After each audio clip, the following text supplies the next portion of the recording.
अंजलि बहुत दुखी है क्योंकि वो देख नहीं पाती। वो अंधी है। अंजलि बचपन से ही ऐसी नहीं थी।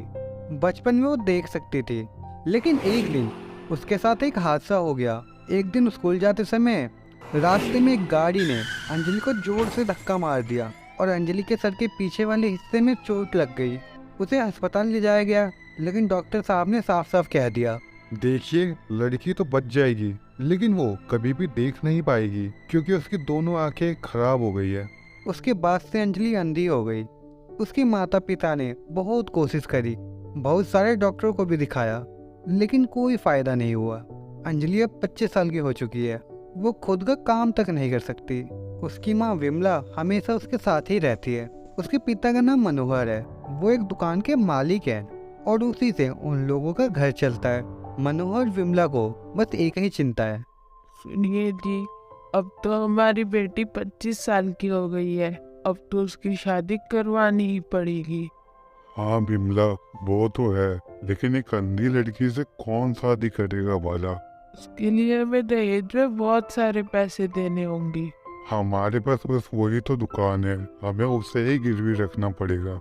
इस तरह विमला और मनोहर अंजलि की शादी को लेकर आपस में बात कर ही रहे होते हैं कि तभी अंजलि ये सारी बातें सुन लेती है। वो एक छड़ी की मदद से विमला और मनोहर के पास में पहुंचती है और वहां पहुंचकर कहती है, माँ, दुकान गिरवी रखने की कोई ज़रूरत नहीं है। मेरे लिए आप लोग दुकान क्यों गिरवी रखेंगे?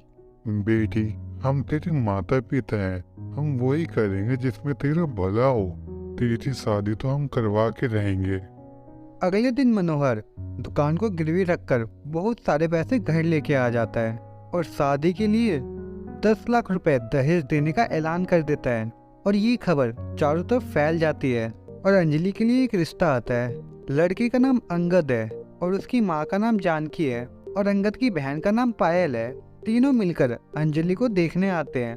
अंजलि अंधी होने के बावजूद सज धज कर उनके लिए मिठाई लेके आती है। उसकी शादी पक्की हो जाती है।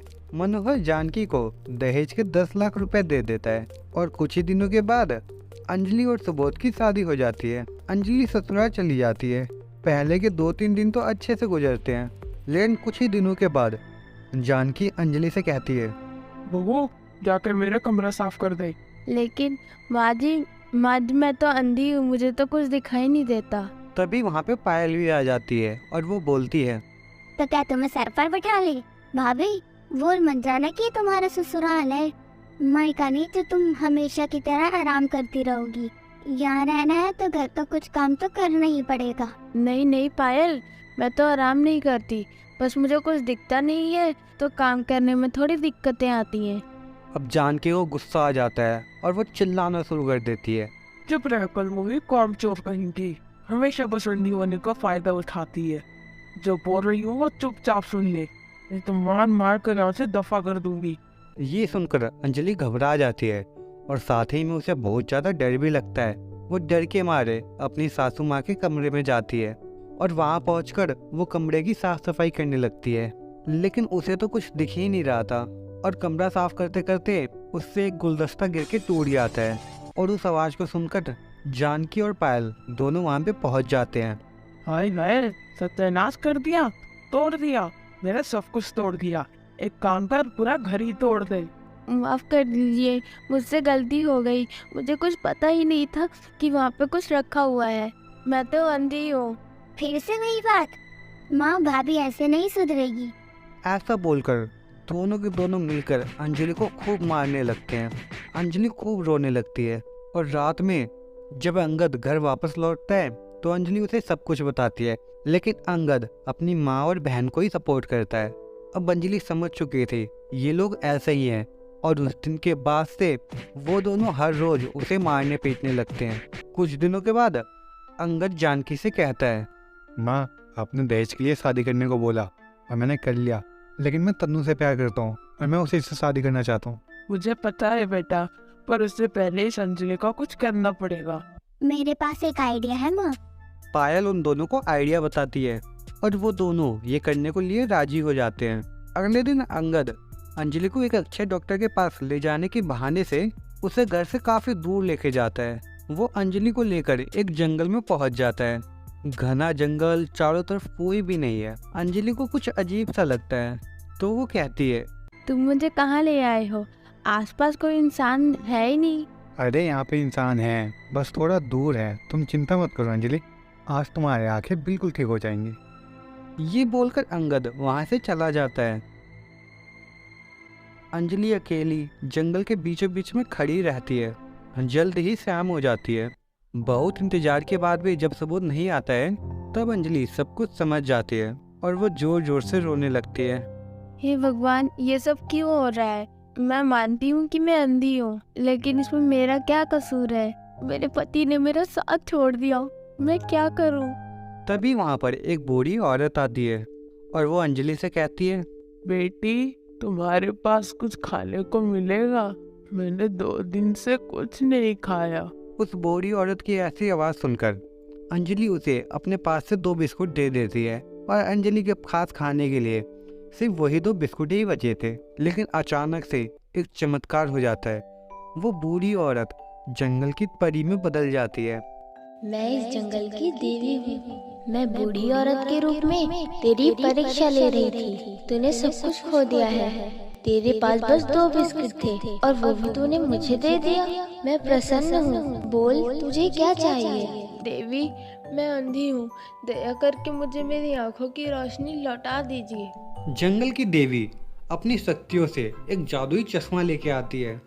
अंजलि, ये जादुई चश्मा है। इसे पहनते ही तुझे सब कुछ दिखने लगेगा। अंजलि उस जादुई चश्मे को पहन लेती है और उसे सब कुछ दिखाई देने लगता है। पेड़ पौधे, आसमान, जमीन, सब कुछ उसे सब कुछ दिखाई देने लगता है। जंगल की देवी, आपका बहुत बहुत धन्यवाद। मुझे सब कुछ दिख रहा है। इतनी खुशी मुझे जिंदगी में कभी नहीं मिली। अंजलि खुशी से झूम उठती है। अंजलि जंगल की देवी को धन्यवाद कहकर वहां से चली जाती है। वो अगले दिन सुबह अपने ससुराल में पहुंचती है और वहां पे जाके वो देखती है कि अंगद ने तन्नू से शादी कर ली है। अंजलि को देखकर वो लोग बहुत ज्यादा चौंक जाते हैं। अरे तलमोही, तू वापस आ गई? तुम्हें तो कुछ दिखाई नहीं देता है ना, तुम वापस कैसे आई? हाँ हाँ, तुम तो अंधी हो ना, तुम वापस कैसे आ गई? तुम्हें तो अब तक किसी जानवर के पेट में होना चाहिए था, तुम उस जंगल से वापस कैसे आ गई? ये सुनकर हंसते हुए अंजलि कहती है, मुझे पता था कि मुझे मारना चाहते हो। सिर्फ और सिर्फ दहेज के लिए तुमने मुझे इस घर की बहू बनाया, लेकिन अब मैं सब कुछ देख सकती हूँ। अब मैं तुम सबको मजा सिखाऊंगी। ये सुनकर वो सभी लोग हंसने लगते हैं और कहते हैं, तुम्हें क्या लगता है तुम अकेली एक औरत हम चारों को हरा सकती हो? तभी अंगद की नई पत्नी तन्नू कहती है, मुझे लगता है कि ये चश्मे की वजह से देख पा रही है। हमें मिलकर इसका चश्मा तोड़ देना चाहिए। हाँ माँ, तन्नू बिल्कुल सही कह रही है। पहले तो इसके पास ये चश्मा नहीं था, ये अभी अभी आया है। हाँ बेटा, तू सही कह रहा है। चल मिलकर इसका चश्मा तोड़ देते हैं और इसे जान से मार देते हैं। अंगद अंजलि की तरफ बढ़ने लगता है। अंजलि ने खुशी के मारे ये सोचा ही नहीं था कि वो लोग उसे वहाँ पे भी मार सकते हैं। अंजलि बहुत ज़्यादा डर जाती है। चारों के चारों अंजलि को मारने के लिए तैयार हैं। तभी एक चमत्कार हो जाता है। अंजलि के जादुई चश्मे से एक चमत्कारी रोशनी निकलती है और उस रोशनी में वो चारों जलकर भस्म हो जाते हैं। आओ, बचाओ! ऐसे ही दर्द से सड़कते हुए चारों का खेल खत्म हो जाता है। अंजलि को इंसाफ मिलता है। उसने ये कभी नहीं सोचा था कि उसका जादुई चश्मा ये सब कुछ कर सकता है। वो वापस अपने मायके लौट आती है और वो अपने माता पिता को वो सारी बातें बताती है। उसके माता पिता उसे का बहुत ज़्यादा सपोर्ट करते हैं और फिर अंजलि अपने माता पिता के साथ खुशी खुशी रहने लगती है।